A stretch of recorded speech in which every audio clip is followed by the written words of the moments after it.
po tayo ng PUC Northern Luzon Philippine Union Mission.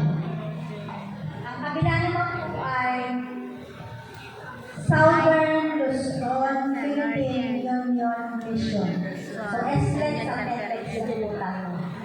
Para madali. And thank you kay brother sa kay Sister Rod sa pagsundo sa akin. Kasi po, hindi ko alam magbiyahe dito sa Manila.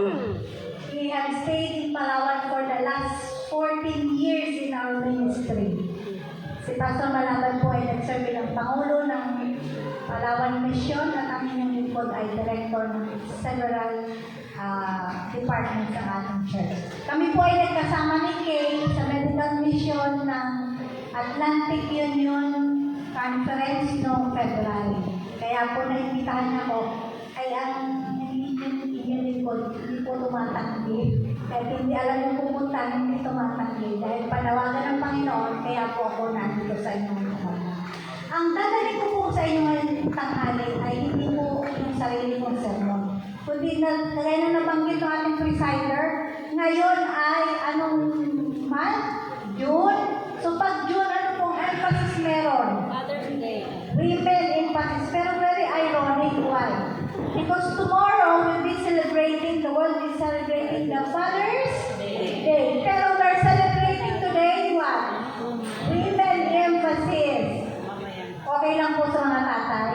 Kasi nung ako ang women director ng Palawan, sabi, bakit puro babae nila ang nire-recognize? Ano naman kami mga tatay? Kami mga asawang lalaki. Hindi ba kami nire-recognize? So I hope the women is preparing a program for you fathers para mabigyan naman natin ng halaga ang ating mga kalalakihan. Kasi kung wala yung mga lalaki, wala din kami mga babae. Kung wala kami mga babae, wala din kayong magandang servisyo sa church kung tayo nga walang mga kalalakihan. Siyempre, pag nilakad yung mga babae, sino nandun? Mga lalaki, kasi sila yung naghahatid. May isang retreat akong ginawa, mga women's retreat sa Palawan. Sabi nila, anong gagawin namin ng mga asawa? Kami yung mga driver. Pwede bang isali nyo na rin ang ginagawa